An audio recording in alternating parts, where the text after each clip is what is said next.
पाकिस्तानने सलमान खानला आतंकवादी म्हणून घोषित केले ते या व्हिडिओमुळे नीट ऐका. GCC belt because so many people from our countries have come here. There are people from Balochistan, there are people from Afghanistan, there are people from Pakistan. Everyone is working here. हा video तर viral झाला, पण यामागे नेमकं पाकिस्तानने सलमान खानला का आतंकवादी घोषित केलं?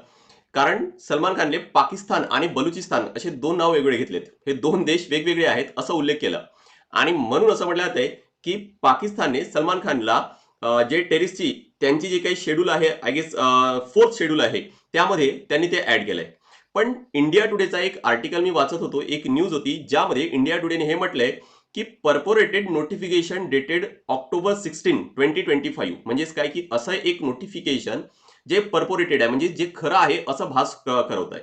असं एक नोटिफिकेशन एक सोशल मीडिया युजर आहे नासिर आझिम यांनी टाकलंय म्हणून. आणि याबाबत इंडिया टुडेने हे पण म्हटलंय की नेमकं याबद्दल कोणतं तरी क्रेडिबल सोर्स नाहीये किंवा पाकिस्तान मीडियाचं काही असं नोटिफिकेशन किंवा कुठली तरी न्यूज अशी नाहीये. तर हे फक्त सोशल मीडियामुळे असं झालेलं आहे. नेमकं खरंच पाकिस्तानने सलमान खानला असं टेररिस्ट घोषित केले की नाही यासाठी एक सॉलिड प्रूफ काही नाहीये.